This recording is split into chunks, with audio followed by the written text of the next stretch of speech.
Namaste everyone and welcome to the Trannabis Kitchen. Welcome back for Season 2, Episode 3, and I am so excited because I have discerned that this episode is going to be a myth-busting, amazing episode because we are bringing the cannabis detector, Kristen Yoder, into the Trannabis Kitchen, and I am super excited. We are taking a barbecue approach, and I am looking forward to diving into what I'm going to be making here. I would not be able to do this episode without thanking my sponsor, Fruit Slabs. Shout out to Fruit Slabs. Thank you so much for your support. For those who do not know, Fruit Slabs are a organic, kosher certified, vegan, no sugar added, no artificial sweeteners added fruit leather. It is all fruit, all cannabis. They come in different flavors. They have CBD and THC, and tonight we are going to be doing a 2-to-1 ratio of CBD to THC. We are going to be making a sweet and sour infused marmalade tofu steak that we are going to bake, and everything that is going in is right here. It is a very simple recipe. We have honey, which is going to be our base of our glaze. We have the Worcestershire sauce that's going to be a little bit of our umami and our sour. We've got half a lemon, half a lime. We've got a blood orange. We have some crushed black pepper. We have some Himalayan pink rock salt. We have a dash of allspice. And of course, we have our super firm tofu. And I'm super excited to see what Kristen's up to in the kitchen very, very soon because she's going to be making a chili, something that I actually know minimally about. But ultimately, what we have here is what I did during the pre-show, which is the first batch, because this has to go in the oven pretty much right away at 425 degrees. These have been marinating for 30 minutes, and I'm going to show you exactly how to do this part of the process very, very soon. Right now, let us take a moment to get connected to our plant spirit, to our medicine, food, and cannabis alike. Whether you want to call it a prayer or a connection, it's my way of sending gratitude and infusing my love into this food. So you are welcome to join me if you have some plant medicine or some food with you. Namaste, and thank you so much for all of the healing, love, and abundance that you are bringing into this food and into the new year. Wishing the same for everyone. Thank you so much. Namaste. Beautiful. So now we are ready to start this process, and before we bring Kristen on, I'm just going to quickly transfer and toss into the oven onto this baking sheet, and I have lined it with tin foil because this is going to be quite messy. Now, if you had seen these initially, you would notice that they are now a little bit plumper, and there's a little bit less liquid here that is actually in our container. That is great news because it means that they have actually soaked up a whole bunch of that marinade, and that is exactly what we want. So we are going to pop these in the oven, and they are going to be in the oven for easily 20 to 30 minutes. So we are popping them in right now, and it is time to bring on our absolute special guest, the one and only Kristen Yoder. And let's see if we can invite you.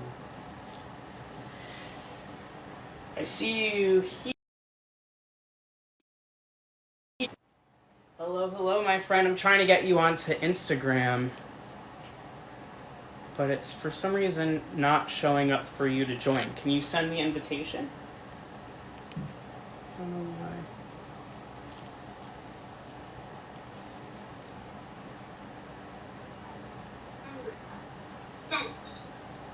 There we go. That worked.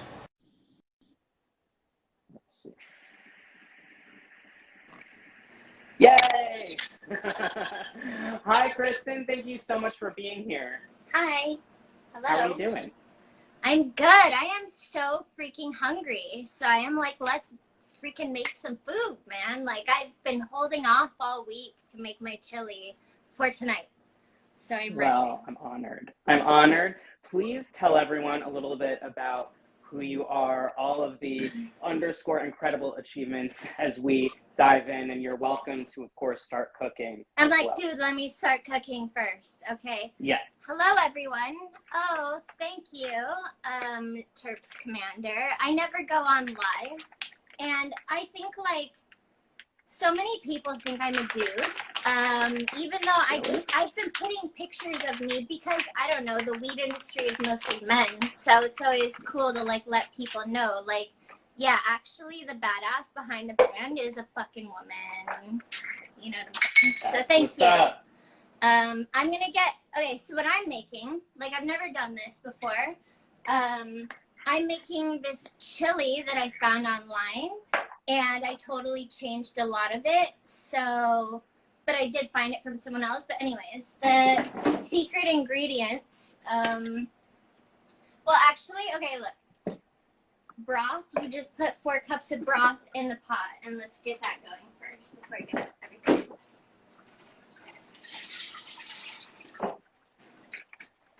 Whew.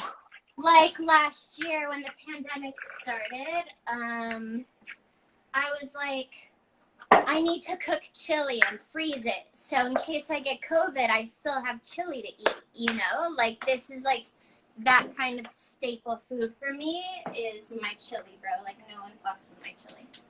I love that. I love the passion. It's nice to have someone as passionate about both cannabis and food as me. Oh, I'm not. I hate food. I'm pretty sure I'm gonna die alone. Because I'm the pickiest eater in the freaking world, and I hate cooking. I just want to eat, bro. Like, cooking is so hard. When I'm high, when I'm sober, it's actually very enjoyable. So, but that's the case with a lot of things. But anyways, this chili is so good, and I also feel like I will know I have COVID the day I can't taste my chili. You know? Yeah. That's a solid possibility and point. But let's hope that you don't get COVID.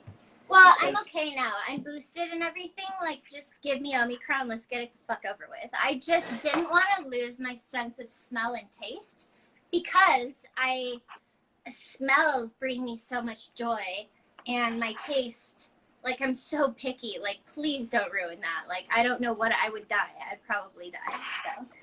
But anyway, I'm still dealing with it. Oh man, I'm so sorry. Like I've really like avoided everyone, which actually wasn't that hard as a single lady, only child cat lady. I don't need people, so I enjoy having a reason to avoid them. But I definitely noticed the difference in my brain. Like I think your brain starts to atrophy after you don't socialize and you're just with yourself, which I don't know about you, but like I need a break for myself often, you know?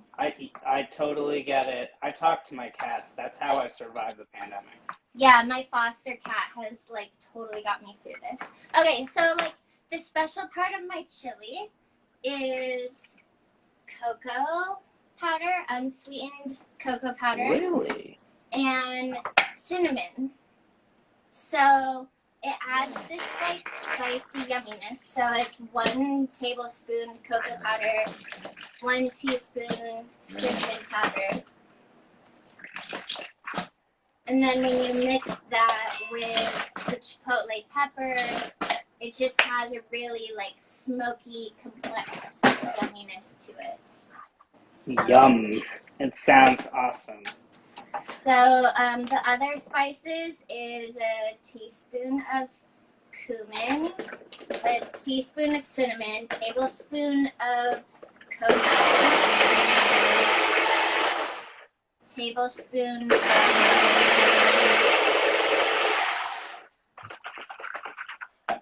I feel like I want to bathe in that. It sounds so good. Sorry, it's going to be loud for a minute. I've put all my ingredients in the blender. Okay. To make my marmalade. It's a really, really super simple process. Ooh. This is slippery. So while you're stirring up, you have done and contribute and continue to contribute so much to this industry. And I suppose in part because of not wanting to do lives, I think a lot of people are missing out on, unless they're following on LinkedIn, on, you know, the average person who's not in the industry may not realize like how much you have contributed. You've been in the game for 16 years. That's huge. Yeah. So, I mean, to my not benefit, I'm not a person who brags or whatever. Like, I don't feel the need to put my shit in everyone's face like people who don't have the experience feel the need to do. It's like I've really noticed kind of like a Dunning-Kruger effect in the industry where the most incapable are the loudest salespeople and the most capable are fucking busy working. Like, that's, or being depressed. It's one or the other, you know?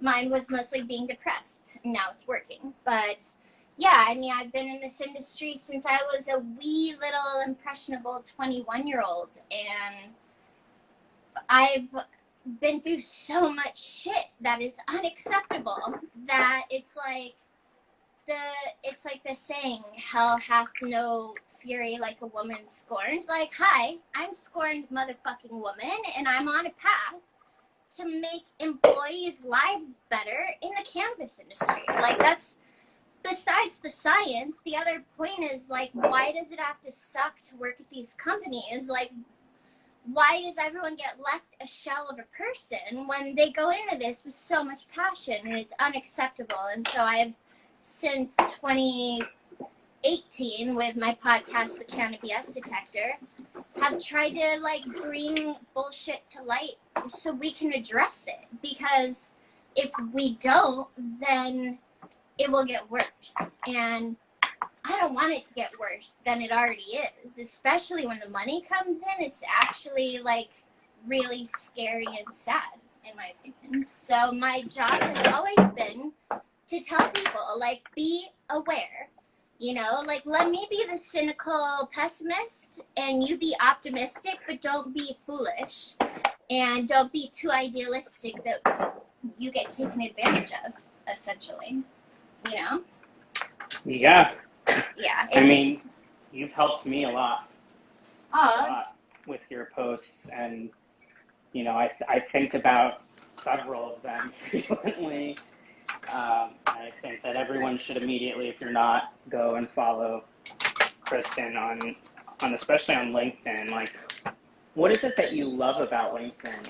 I mean, I got on LinkedIn in 2015, and way back then, like, nobody in the industry really knew about that site, but it was kind of like the elite of the elite people that were in the industry, but were also, like, I just felt like I had the best conversations where I learned so much from so many professionals. And it's unlike Instagram where you have anonymity, and you can be a little fucking cunt like so many fucking people are on Instagram. I didn't even get on Instagram until I was 34.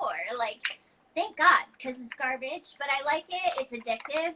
I like it because it's addictive, not because it's great. But anyways, I'm just now starting to get, like, on it with Cynical Stoner, but LinkedIn is where the grown-ups are, and there's a sort of decorum that does not exist on Facebook or any other platform that I have found in my experience, and I value that deeply, because I'm not on here to look at baby pictures. Like, I don't care about your political shit. Like, I just like to learn and talk to other people in my industry, you know? And I think that's the special thing about LinkedIn, is it already has that professional side to it that people force themselves or whatever to act more adult or something. It's a rare quality on social media, you know? Oh, I 100% agree with that full statement, and I'm super happy that you made it there, because that's, well, actually, I found you initially when we met at that radio show, but we'll come to that later.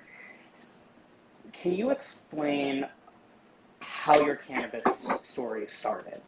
Like, what was the first experience like of getting cannabis, and how did you get from I'm using cannabis this one time to this is something I'm extremely passionate about, and there's a huge lack of women and also educators in the cannabis space?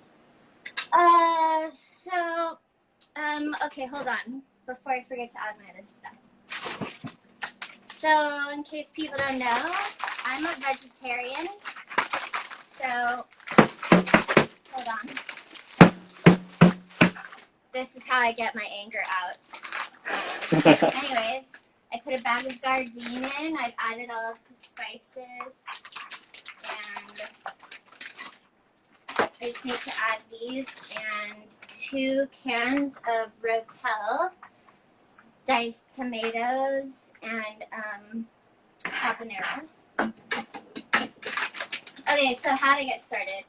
I broke up with my boyfriend when I was 20, but he was my weed connect. So I'm like, I need a new weed connect. And then it's like, I lived in West Hollywood, and in West Hollywood back then, there were dispensaries. And this was like 2005.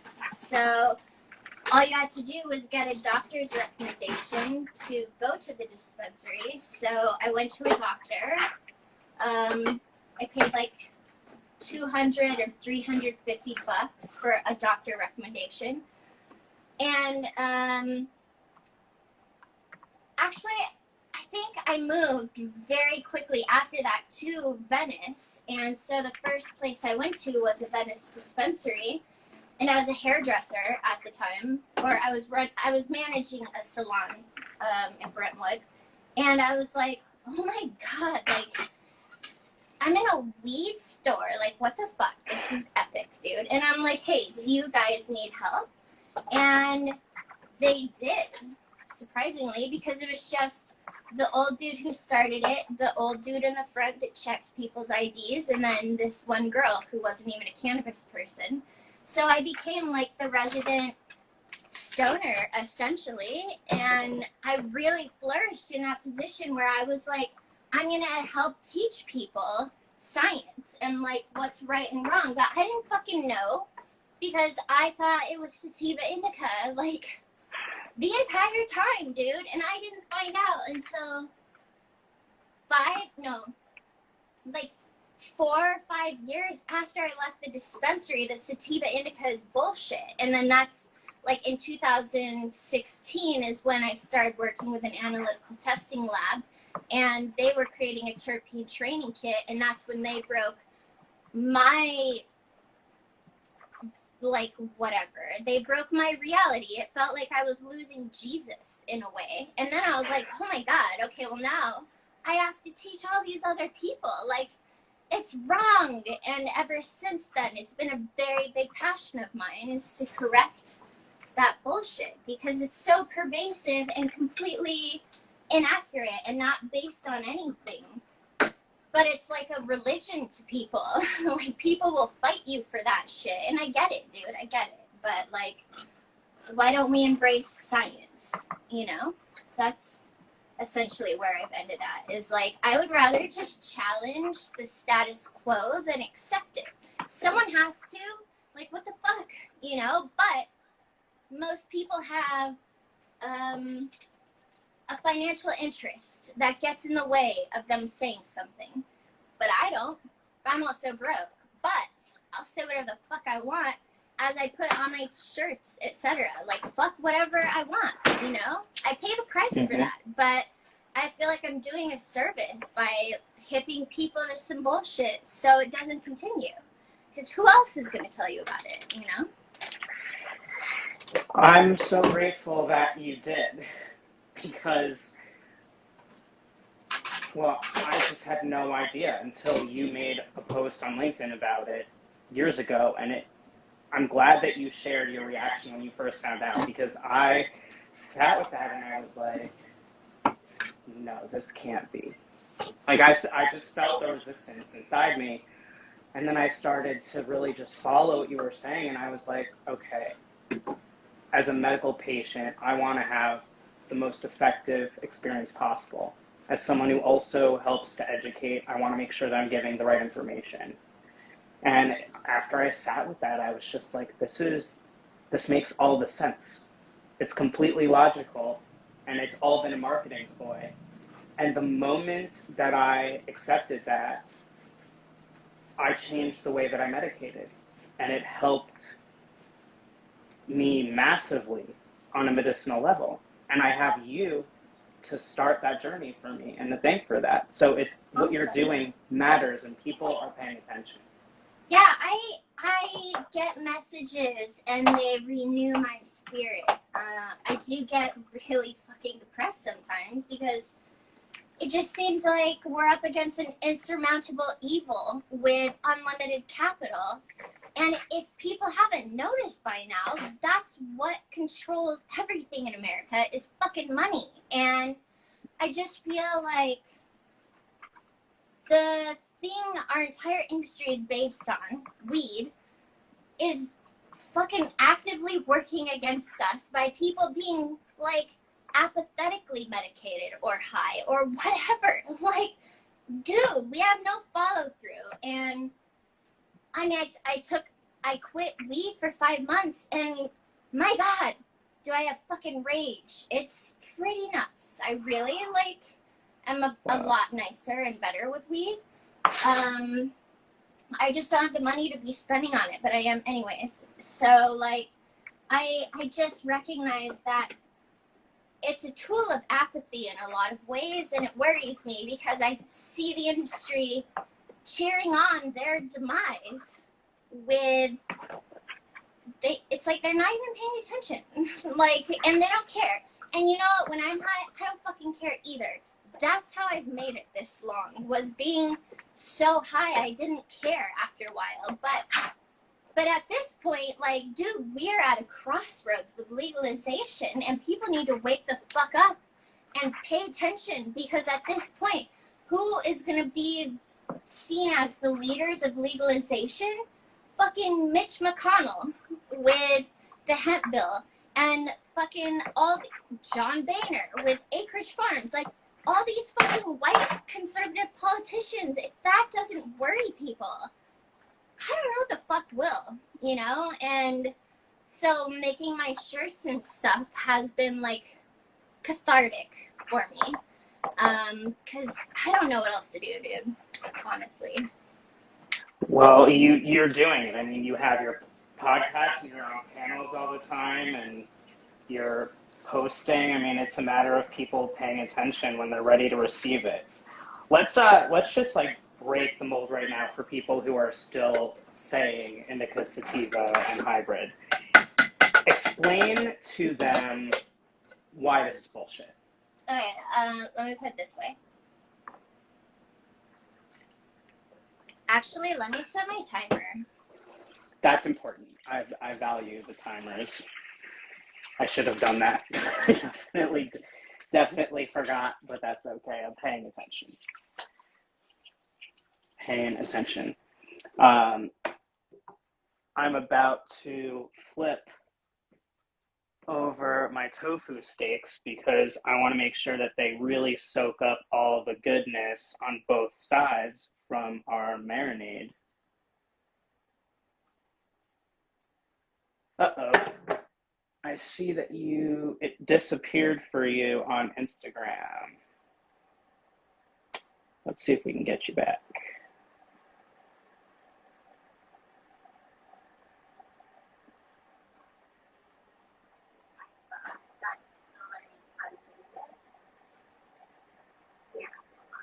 Yeah, I don't know what happened. It happens occasionally where just falls out. There we go. There we go. Okay.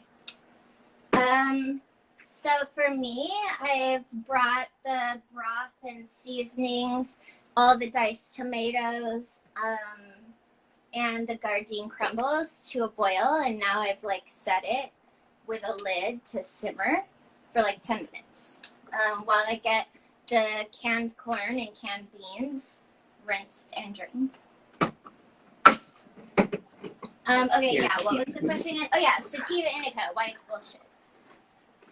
Okay, well, it's like, the best way I've come up to explain it is if I asked you, like, what does the color red taste like?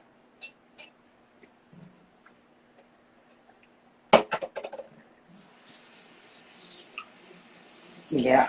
Yeah, so you're like, cherry, strawberry, whatever. People are like red flavors, but the thing is red is a fucking color. And flavors are a completely different sense. They're your gustatory senses. And so to call a sativa to mean that it has an effect, it makes no sense at all. It's like sativa is a physical characteristic. It has zero to do with the effect. The effects come from the active molecules in cannabis, which is not sativa indica. Like, none of that has anything to do with it. It has to do with cannabinoids and terpenes. And if we want to get like extra specific, esters and flavonoids and other things, but like, let's just stick to terpenes and cannabinoids.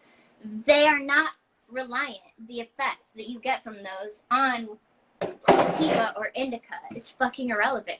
Remove it from the packaging, because everyone has this ingrained placebo effect that like sativa gives me headache, or like indicas knock me out. But I challenge everyone, give your friends $40, have them buy a couple grams, unpackage it, smoke it, and then write down how you feel, and then compare it to the marketing claims and see. Because I would love, I mean, I know it's not possible, but if dispensaries had a thing where when you're a new person that comes in, they give you this like unnamed numbered pack, like 1 through 5, that they send you home with, and you come back and you tell them what works for you, and then they provide you the information. Here's the lab results, etc. And since you like this number, then we recommend these different genetics.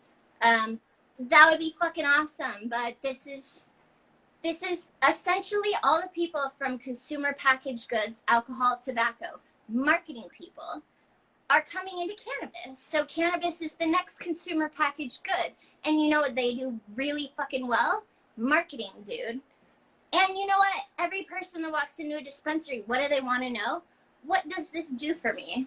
What does this do? What does this do? How does this make you feel? And as an ex-bud tender, it's like, whatever the fuck you want, that's what it does. And it will. And then they're like, okay, well, what do you recommend next time? And it's like, whatever you say works for them. And it's a white coat placebo effect. I'm convinced that people really, even the people that are like, oh, I want this to like be creative, or like, what can I use that will like turn me on or whatever. Honestly, they get high and forget. They fucking forget what the point was in the first place. No one's actually that aware after they smoke. And I think it's kind of funny that they're so specific, and in the end, just recognize that it's all about the flavor and fuck everything else. Just find what smells good, you know? Go with the flavor. That's all that matters at the end. What you like, you know? So thank you so much for breaking that down, because I think I'm surrounded by people who say it all the time, and I'm like, take a deep breath. They just don't know. You know, I kind of pick and choose my battle as to when I'm going to bring it up, which I'm sure you. The onus is on brands, because what's the point of even educating consumers when they go in and they can't find any of the information you taught them on the packaging? Or the labs, like in the state of Washington, you can't actually touch or smell anything. Nothing. It's all packaged behind the counter. So without terpene test results, smell, like, you can't even smell it. You just have to trust that the bud tenders know what's going on. And I think the problem is we don't have like an accepted way of describing things across the board, because it's subjective, and that's tough to work with, you know? Yeah, it's. I think it's. I would have thought that maybe like the wine industry, for example, specifically with the way that they talk about notes and terroir, like there are similarities. Like I would have thought maybe they would look at how they do it and then explain terpenes and flavonoids, but they don't. And it's a nightmare to not be able to smell. I agree with that entirely. I mean, my smell got messed with through COVID, and it's like today was the first time in like 3 weeks that I could smell my cannabis. And I was just like, oh, first of all, thank the universe that I can smell this. And secondly, it reminded me how important it is in distinguishing intuitively, this is something that works for me. Not only that, like, I don't think people recognize until you lose your sense of smell how important it is to orienting yourself in the world around you. And your sense of smell is directly connected to your memory and emotion centers of your brain. It's the only sense directly connected to your brain. And that's why when you get a whiff of something that brings back like intense memories, you know, because sense of smell is very connected. And that's been my biggest fear of COVID is like, I'm such a jaded ass biatch most of the time that like when I'm in nature and I smell clean air or anything, flowers or something, like it makes me so happy. And I cannot afford to fucking lose any pleasure in life at this point, you know? And so it's more than like messing with your taste or messing with your smell. It impacts your memory making. And like, that's crazy, dude. So I'm like really sorry because for food people or smell people like me, that shit is so integral to our lives that it's one of those things where you don't want to have to find out after it's gone how important it was, you know? 1000%. I mean, once I understood what terpenes did and that it was exactly the same as me being intuitive about the way that another herb like rosemary or turmeric or, you know, smells, it was life altering. When I lost my smell, I really freaked out. I have my taste 1000%. That's thankfully. See, like, if my right nostril gets plugged, I cannot taste shit at all. But if it's my left nose, I'm cool. Or my left nostril. So I don't know what's up with that. But I thought taste and smell were the same, but apparently they're not, which is crazy. No, they're different. But And we how long experience ago them from different places. did you have COVID? I literally just finished. I tested negative today. I'm very excited. So do you think it was like Delta instead of the Omicron? Because I heard Delta had the nose smell like going away and Omicron doesn't necessarily have that part. So we're pretty sure it's Omicron because I got this in New York right at literally the day that it broke. And I got it at a wedding.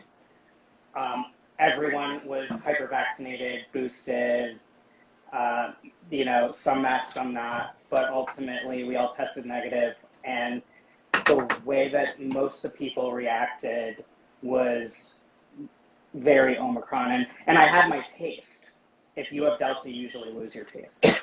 So that bums me out, dude, because I thought I'm vaxxed, I'm boosted, let's get Omicron and fucking boost my boost and then chill about being paranoid about everyone because it won't fuck up my sense of taste and smell because that's my biggest fear. But now you're like, yeah, it will. And I'm like, fuck. Well, just put it over with, dude. You know? It may, but I hear you. I mean, I'm, in a way, like, I'm just glad it's, right now it's over. But there are people getting it twice. Well, hey, you're boosted for now. So, you know, cool. That's good. Yeah. My timer just went off, so I'm adding my beans and corn. I don't add them earlier because they'll get way too soft because they're already soft. So I just add them for 10 minutes. And then after this 10 minutes, I add lime juice and cilantro and I'm done. So I'm excited. See, you say cooking is hard for you, but you're crushing it right now. Like a lot of people wouldn't know to put the beans in later. I've learned through making this chili millions of times, like what to do. Like this is my recipe. That's why I'm like, I actually thought of making a video because I actually have a recipe, but it's my only one. Well, it's that, you know, it's so great to have one. Fucking good, bro. Oh, I can't wait to eat. Can you wait? Oh, and So- in the meantime, I juiced my limes. 4 cups Nice. of lime juice. I mean, 4 limes, less than a cup, like half a cup of lime juice. My bad. No, it's all good. I mean, everything is intuitive here for this show. So, let's bust some myths. Yeah. What are some of the things that are pissing you off right now that you want to clarify for people? Charles Koch is evil. Like, fucking evil. Like, look up the Koch brothers. Like, they're oil people who have, like, fucked the earth. And they're some of the people behind a lot of conservative media manipulation and limitless funds, right? And they're partnered with Snoop Dogg and Weldon Angeles, who I don't know. And I'm not judging him because, bro, like, everyone's got to take a paycheck. That's why I don't think our future is fucking bright, because everyone will sell out. We all have a price. I have a price. Everyone has a price. I don't think anyone can afford mine, but we all have one. And to see, like, Snoop Dogg partner with fucking Charles fucking Koch, like, that is a huge alarm to me, because lobbyists don't give money to politicians for nothing. There is no such thing as a fucking gift of millions of dollars that is essentially they're buying you. Like, once Citizens United, another fucking Koch thing, like, once that passed, we literally lost any semblance of democracy because dark money can buy all of our elections and all of our politicians. And now we have, I think they're calling it like the fucking American Cannabis Freedom Party or some dumb shit like that.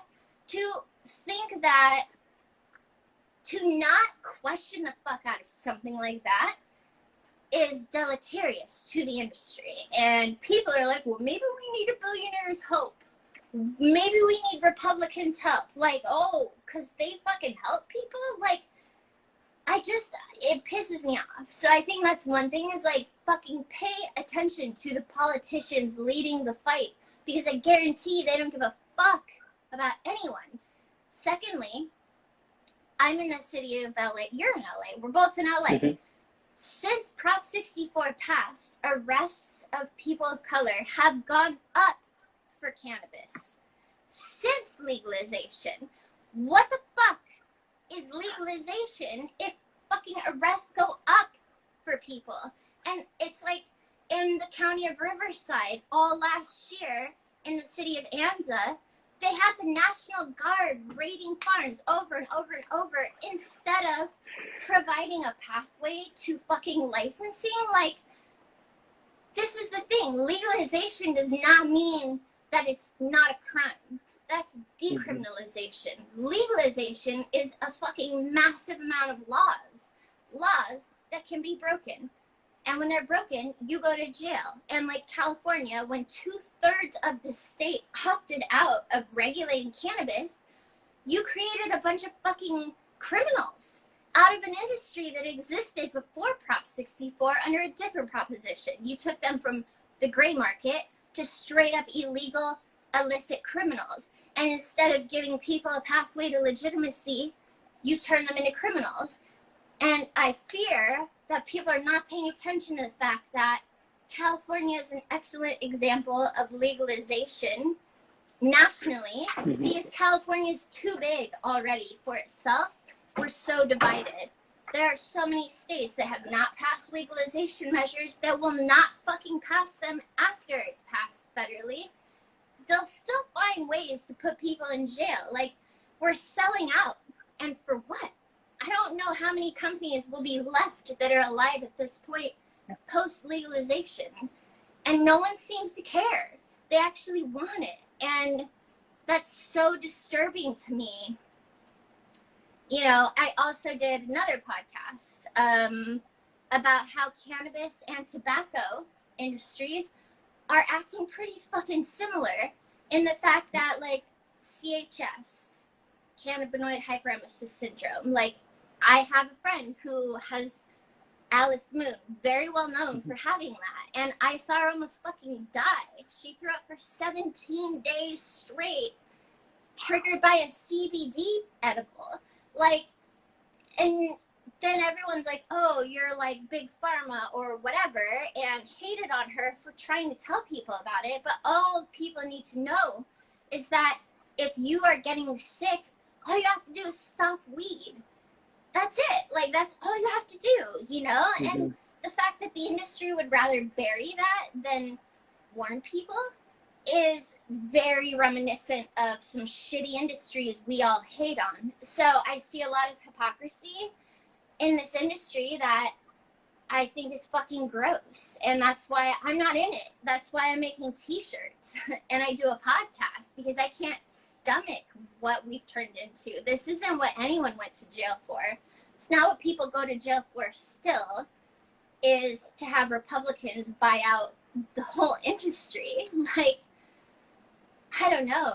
It's depressing. You know, those are my biggest things. Like, wake the fuck up, people. Like, we're in a battle that we're going to lose because no one pays attention, or they're too high, or whatever. I don't know, you know? Do you feel like a lot of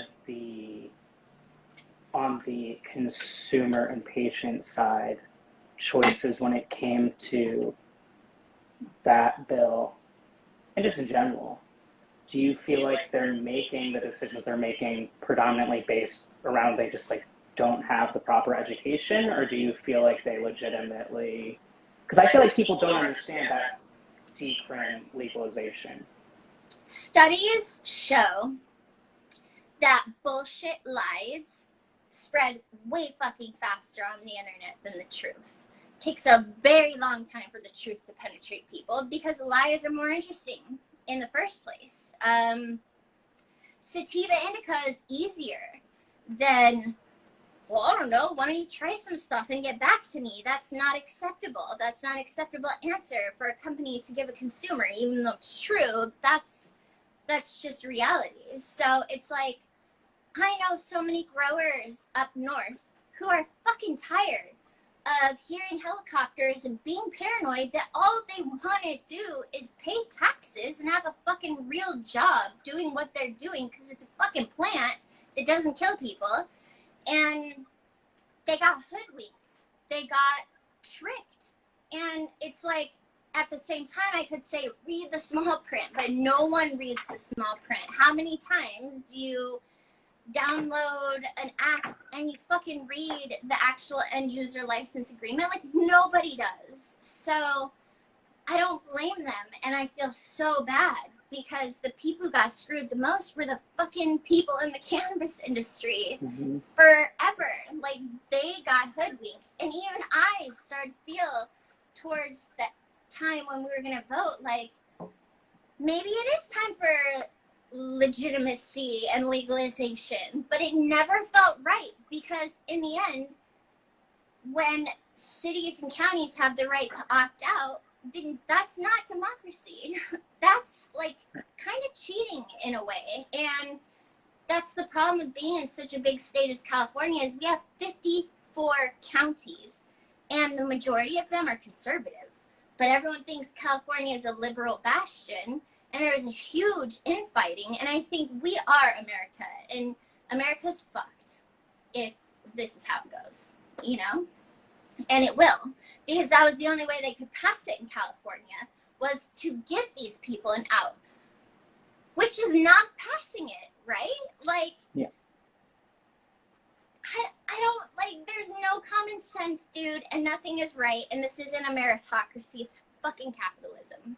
And the sooner everyone understands that, when you get a job in the weed industry, you got it to help people, but actually, you're just a fucking number to your employer who's probably a bro sociopath dickhead who doesn't know how to run a business, and the management sucks, and you're going to take a pay cut, and you have to remember why you're in this, because we helped you, or because you want to help other people, because if you don't have that passion, keep your fucking day jobs.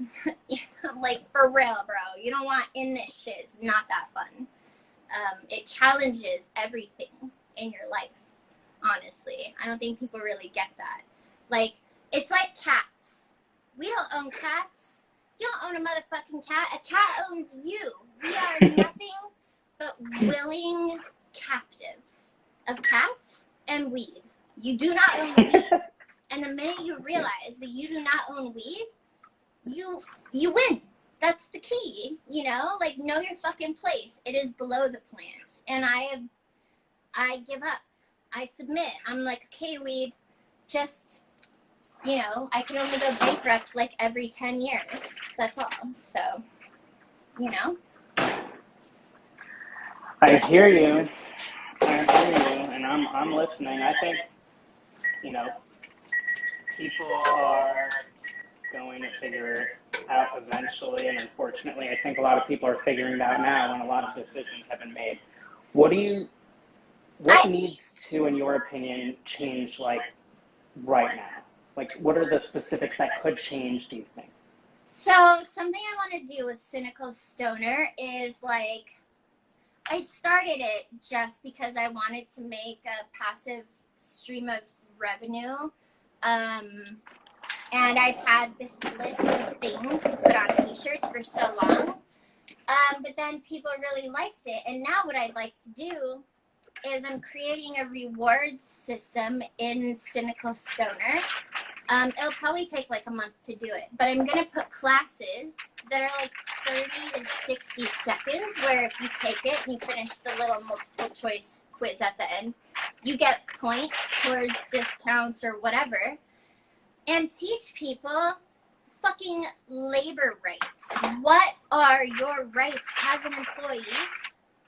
How to take good records? Because look, man, until people have the information to know when it's time to report something or do something, like, it's never going to happen. And I know that it's scary, but I feel like in the weed industry, we need to recognize that snitches get stitches does not count when your corporation is forging lab test results and selling moldy product to medical patients. Like, I want to empower employees to figure out when enough is enough, because everyone will be put in a position in a cannabis company that tests their fucking ethics. Everybody does. And I let a lot of things slip. And I don't think it's appropriate or correct, and it shouldn't be allowed. And I was scared and I didn't know better, and I do now. And I really want to empower people, like, know your rights and stand up for things, because if none of us says anything, these fuckers are going to get so much investment and it's going to get worse. And, like, we don't need any more shitty companies out there, you know? But it's scary. It's really scary. So that's why I want to work with a labor lawyer to come up with little courses. That's like one of my things. And then I'm going to add little classes for consumers and others that dispel bullshit, that you can earn points for discounts, etc. on the website. I think that's amazing. It's going to motivate people, and I think people are going to learn from it. I feel bad charging people for classes. Like, I'd rather incentivize people to learn than charge them, because it's so important. Like, education means so much to me that I've never been good at selling it to people, you know? Yeah. No, I get it. I mean, I wish a lot of things, you know, that we could just have funds and then not charge anything for this medicine, but we're I know. I feel you, bro. Trust. It is this way. What are like your top 3 favorite items in your shop? And you add more cat things. I love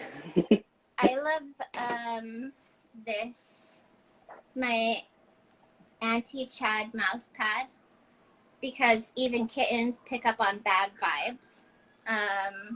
I've needed a new one. Honestly, sometimes I just design shit for myself.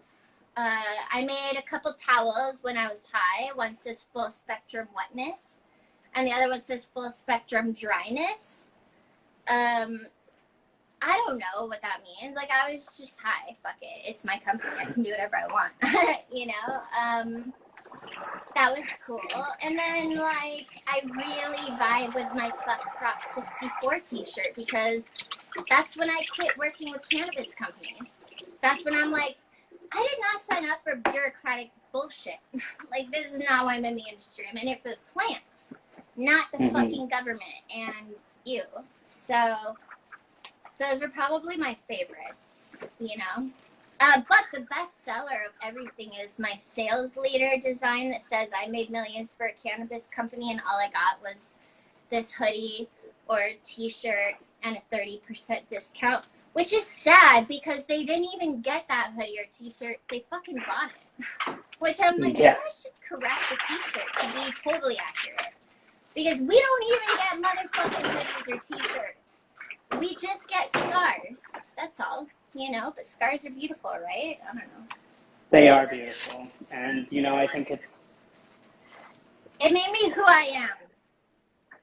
So, we're fighting for what we want. And, you know, I like to believe, I hold the open eyes and also optimistic perspective of where we can take things. It's necessary to have that. Like, let me be the dark cloud for everyone, and you be positive, bro. Like, I've already fucking succumbed. I'll take on people's shit so that they cannot be me. Like, I'm prepared. I have a cat. I have weed. I have chili now. I'll take the pain. I have tofu. Nice. Yes. We're going to see how this is. So I would love to talk about the fact that what we were talking about initially at the very beginning, that we were talking about how there's not a lot of women that are getting C-suite or really positions in general in the cannabis industry and getting the respect.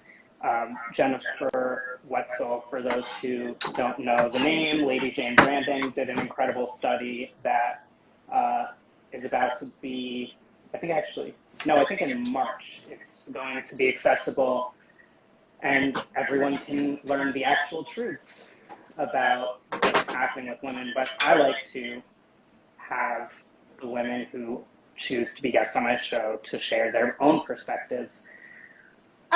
So I thought, like, I would like to do a mini series in the Cannabis Detector podcast that is women's experiences in cannabis, because mine have been bullshit. And so I started scheduling calls with all these women, and I didn't realize that I am not equipped to fucking handle it. Like, I went on a dark, deep spiral of depression because hearing other experiences were like, fuck, like, I related way too much, like, way too much, and it just brought back so much exasperation and despair for me. And I'm like, I talked to my therapist, and I'm like, bro, I think I need, like, trauma therapy or some shit to even take this topic on without support, because I never even had a chance to heal from it. And it's like, so, like, okay, what is my woman experience?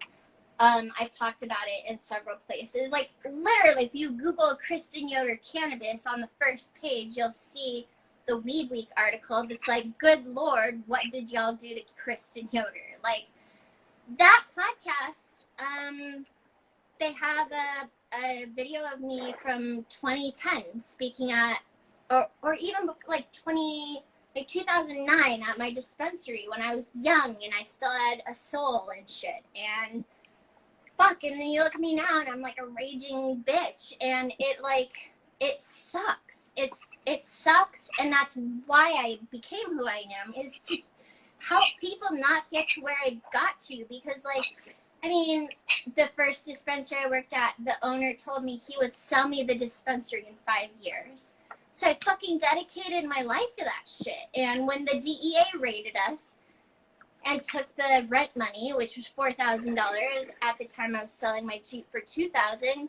He told me it was my fault that the rent got taken by the DEA and that I had lost him enough money over the years that I owed him half the rent. So not only was I the only one who got handcuffed, went through a raid, then stayed 16 hours to rebuild the whole company, change the name online, created like all the shit, like I did all of this.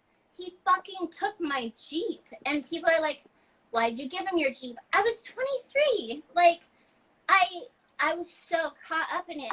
I couldn't see how fucking crazy it was. And by the time I left, I literally felt like a cult member escaping something. And that's one of so many weird situations. Like, I had to wear dresses all the time. Like, I've always been objectified in my careers as a woman. So it's like, at this point, you know, I hear so many women that in the C-suite are fucking smarter than the men that hired them. And they get fired for the same reason, because they intimidate the men. They're too good at their jobs. It's like women who own cannabis companies get pushed out by the boards of men. And, I mean, hello, the weed that we value is the female, bro, not the male. We kill the male. We kill the male early. The minute you see his balls, we fucking cut that dude because he will fuck up your crop. Like, why don't we respect the women as well as the female plant? Because we are better at this. Like, it's proven. Like, we're more empathetic. We're more detail-oriented. This is one of the most restricted or highly regulated industries. You need detail people. Like, if you are intimidated by the people you hire, then get the fuck out of your own way, dude. Because you're obviously going to fuck things up for everybody. And that's why I work for myself, you know, because I can't give my value to anyone ever again at this point, unless it's worth it. I love that you're choosing Oh, wait. I love this comment. The women need to handle themselves more classy and maybe they would be respected. What exactly is classy? This is what I would love to know. Because when do the men act classy? The men who go to Vegas to MJ BizCon and have fucking naked women with food on their bodies laid out on tables for their shareholders. Like, the men in the fucking industry need to act classy, and then maybe the women can. Oh, not being a whore. See, you, 5280 OG, are the motherfucking problem in the weed industry. You are getting blocked. Yeah, like, this is what I'm saying. What? Because I'm a female? Like, that's the thing. You know? And at this point, that's why I'm like, I'm a fucking woman powered by rage. Because fuck these guys. Fuck so many people in this industry that don't respect the people who built it, you know? Like, it's just not appropriate. And I would love to empower other women to know they're not alone and to speak up. Like, you know, the Me Too movement, it started slow and then it gained momentum. I guarantee you there is a Me Too movement to be had in the weed industry, you know? And if I can, I'll fucking lead it. I will lead it. You know? I will take this shit down. I swear to God. So, for anyone who's listening, remember that. Motherfucking note my words. Because I have a mission. And that is to change things. Yeah, I mean, yeah. Philly. Yeah, Greg, exactly. I mean, I know. Fuck that guy. I don't think that he represents that guy was everyone. unacceptable. But at the same time, that guy is a lot of weed people in the industry, dude. Like, unfortunately, I'm not saying the majority, but there's a lot of guys like that. I worked for a misogynist. He took my Jeep. He told everyone I stole from him. He lied to everyone. Like, he was the most evil person ever, and everything got put on the women. Like, anytime he was wrong, if I said anything, he would, like, it was scary. That's crazy, dude. You know? So, yeah. I would rather be broke and fucking destroy bad people than take their money any motherfucking day. Because that's what keeps me happy, you know? I'm with you. So, I'm with yeah. you. Thank you for sharing your experience. And, you know, I know it to be true. I mean, although I haven't had the experience living as a female in the industry, I have 25 years of my life living as female, and it was no different in the cooking industry. It's not a cannabis thing. It's a fucking societal problem, you know? And I've seen other people that say this, that they're like, well, it's not cannabis specific. The fuck does that matter? The fact is it's unacceptable in any industry. And there's always someone or some people that get fucking tired of it, and they lead movements. And I feel like, yeah, right now I have my podcasts, my classes, and my t-shirts, but I'm gonna fucking utilize it to start a movement for labor rights for women and for everybody, because we're too young to be such cunts. It doesn't, it's like, this is not acceptable, you know? Like, everyone gets into this because it's progressive. It's not progressive, and that's disappointing, because a lot of people are still in jail for the fucking pleasures of these assholes to exploit a plant that benefits people, and I can't take it, you know? Yeah. So, and they're the people that it was built on. And then if they do release them, there's nothing for them to support them. oh, not to mention the medical fucking patients. Like, can you think of any other pharmaceutical drug that is sold recreationally? Legally, recreationally? Neither. No. So what are we fighting for? Are we fighting for medical legitimacy or fucking recreational use? And it's fine either way, it doesn't matter, but recognize that once you go recreational use, medical is out the door. True, there will be studies, but in California, 2/3 of the state is dry. That counts for medical patients. They got fucked. Not only that, like, California and most states restrict recreational cannabis edibles to 100 milligrams because people don't need to fuck around with 1,000 milligram edibles, but sick people cannot afford to pay taxes on minimal milligrams because the state is like, it's too hard to regulate two different systems. So I just wish people were more mindful with their use and with what they're voting on, to recognize that we are not all together. We are not all in the same fight. Some people want progress no matter what. And some people want it medical, and some people want it recreational, but it's not all the same. And I think that's why we don't get anything handled, because the only people who do, they're about the business, making money. Mm-hmm. And those people don't care about patients at all. So. Yeah. Unless they are one. They're not. Patients don't have money. This is America. Yeah, I mean. Even with insurance, you're fucked if you're sick. So. Yeah. I would do anything to have it be insured. Right? Yeah. Marry a Canadian. Just kidding. But I'm apparently like a quarter Canadian. I'm trying to get my mother to get her Canadian citizenship so I can get mine. I only believe in marriage for tax breaks, health insurance, or immigration. And, like, I was really worried that I'd have to leave the country depending on the election, but I still probably should anyways, but I want to pay off my debt first so I can come back, you know? Mm-hmm. But, like, yeah, I'll marry anyone to, like, get the fuck out of America and get some health insurance. That's, like, we all need health insurance. I literally will not get on a scooter because I don't want to fucking, like, go poor falling off of one. Like, mm-hmm. I just got out of debt, you know? I can't afford to fall off a scooter. But I digress. My food is done. Is your food done? Oh, yes. I've eaten one, and... Oh, I need to eat.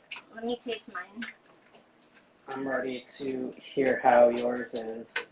Okay, so I just added a half a cup of lime juice and, like, half a cup, 3/4 cup of my cilantro. So if you want to see like how delicious it looks, so fucking yum. Yeah. So let me take a bite. Hold on. Yeah, bro, it's so passionate. I can't help it. No, I love your passion. I knew exactly who I was inviting to be on the show. How does it taste?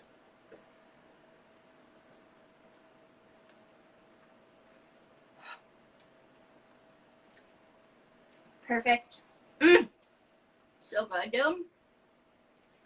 Oh, I'm just so shocked. The cannabis industry sounds worse for women than other industries.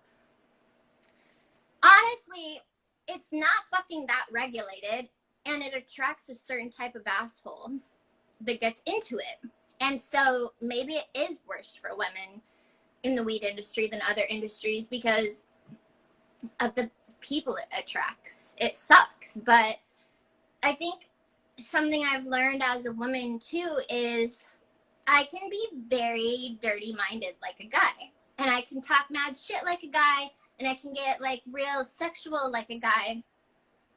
But once you cross that boundary, it's very fucking hard to get it back. And this is something I've learned is like you have to set boundaries with men, or like they get crossed all the time, dude. All the fucking time. And I used to think I was a cool chick for accepting it. And now that I'm a grown-up woman, I see that I was enabling it. And I don't do that anymore. And I wish other women knew when there's a difference between being a cool chick and enabling bullshit behavior.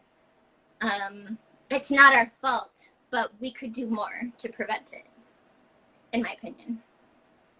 Sure. I mean, it's the courage that it takes to speak up, I believe, is in every woman. I truly believe that, and I think that it's, you're taught to be quiet, and my God, how many times I used to be told that I was too loud, too much. Or that you're a bitch. I empathize. Yes. Yeah, it's like, oh, if you're a woman and you speak up, you're aggressive, or you're harsh, or you're a bitch, but it's like all the terms men use in a degradation way, like pussy or whatever. Mm-hmm. It's always the female pejorative that they're using to describe weakness. And that is something I've become aware of. It's like, wow, why is all of these things that are related to weakness female? Like, we fucking give birth to humans. Like, fucking men can't even handle a fucking Q-tip up their dick for an STD test, which they don't even do anymore, which really pisses me off because we suffer all the time. The least a man could suffer is to make sure you're not fucking giving other women herpes, but men don't suffer like that. They just don't, and they don't take care of their health, and women do, and like, I hate being a woman, dude. I hate it so much, but I'm lazy, so whatever, I have yeah. I hear you. I mean, I'm a trans guy, so obviously being a woman wasn't for me, but it wasn't because, I didn't transition because of how women were treated. I transitioned because to be my authentic self, but yeah, totally. You have my immense empathy and sympathy, and it's never enough. I do what I can to create the platform and to create the space and to do whatever I can in my niche and my platform and my heart to uplift women in the industry. And, it's really a bummer that it's not like more trans masculine people in this industry, because I feel like we have like such an ability to understand and really just like lift up women. Like, that's when I started transitioning, it excited me that I could be a guy that was in the world that was uplifting and respecting women. Something that I didn't receive. It's so crazy. It was my old business partner had she still has a podcast called Cannabis Business Minds, and we had Renee Gagnon on from Hollyweek North, and I think she owns Women Grow, and she's trans woman, and she was telling us, do you want to know the difference between men and women? Because, oh no, the connection. Oh, I'll bring it back. Okay, cool. So we were talking about how hard it is for women to raise money for investment. And Renee was like, let me tell you, as someone who was a middle-aged white man up until a couple of years ago, the difference is testosterone versus estrogen. Because with testosterone, it's liquid confidence. It's not earned confidence. It just fucking exists. Like, and investors eat that shit, bro. It's just a testosterone, like, yeah, my dick and your dick and our dicks is like dicks or whatever type of thing. And they vibe on that shit. And when a woman comes in to pitch and uses any sort of word like, we believe, or let me check on that, or anything like that, it's like a sign of weakness. And they don't get the investment because they didn't bring this unfounded bullshit confidence. And that fucking had this profound effect on us because we were like, how would a man handle this? Like, from then on, everything, it's like, as a woman, I've cut my prices for so many people because I'd rather help them than not, because I'm empathetic like a fucking woman, and men don't do that shit. And Renee was like, yo, when I started taking estrogen, I started becoming aware and concerned of how everyone else was doing.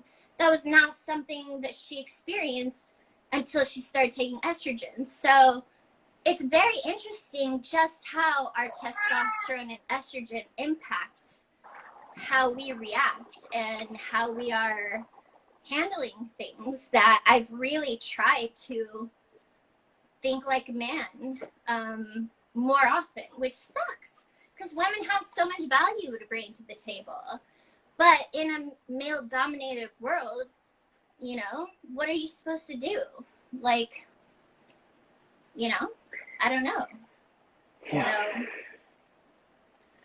Well, I hope you continue to think like you. Thank you. I appreciate that. And, you know, things are going to shift because guess what? The people that are having these opinions, they're going to die. One day, they're going to die. I'm not, like, wishing death upon them. It's just, like, the cycle of life. They're going to die. They're so And old. people of our age and you know, especially the younger ones that are, like, awakening way earlier and, you know, one day it will shift. And I look forward to the day that happens, and I plan for both of us to be around to witness it and experience it. Totally. So, I'll be a fucking part of it, for sure. Of course you will. You always have been. I'm trying, you know. Thank you so much for everything that you've done and truly the impact that you've had on my life. I will never medicate the same way. I will never educate the same way. You know, it really taught me, you know, even as just I happen to have a journalism degree as well. Like, oh, nice. It was pretty shameful for me to realize that after all this digging that I thought I did and this learning that I thought I did, that I was preaching, but it was wrong for several years. It's don't have shame. It's not your fault, and that's the thing.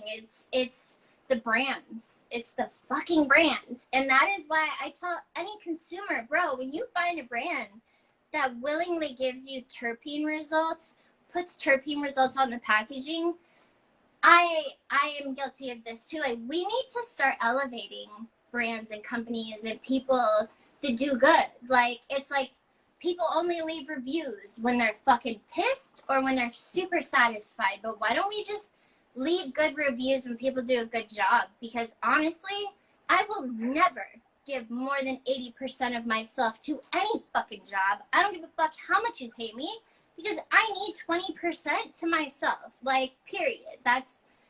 I think we're all reaching a consensus after this time that, like, no one gives a fuck about your health but you.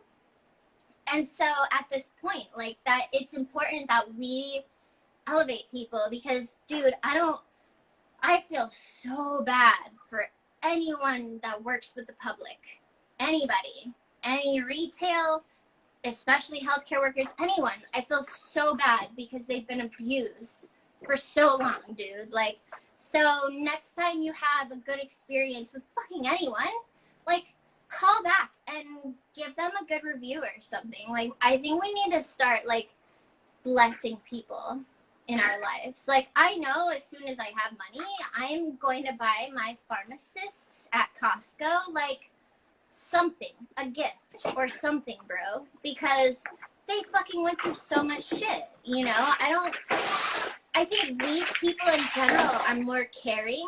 I think, like, let's make an effort in 2022 to elevate people that are doing a good job or even like a okay job. Because, like, fuck, man, everyone is just trying to get by at this point. We should be a lot fucking nicer, you know? 1,000%, everyone. Everyone, dude. Well, I am going to let you enjoy your food. Thank you. I can't wait. Again, thank you so much for being here, your time, your energy, your information, your vulnerability. Please don't stop what you're doing. Oh, thank you. Ever need someone to remind you how amazing you are, I will continue to write so and tell you so. Please, everyone, make sure that you are following Kristen on LinkedIn, Kristen Yoder, as well as Cynical Stoner, which seems to be Instagram and Twitter. Yeah, yes. And Cannabis Detector on Instagram is my personal page. And listen to the podcast. You're going to have more myths busted all the time. And I look forward to supporting you on this new venture. So thanks for having me. It's an honor and a pleasure. It's been fun.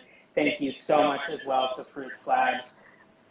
The tofu came out super well. It's smoky and it's barbecued without the barbecue. And I'm definitely going to be really medicated in like 20 minutes. Lucky. Nice. All right, well, good night. So much love. Good night. Namaste, everyone. See you next week.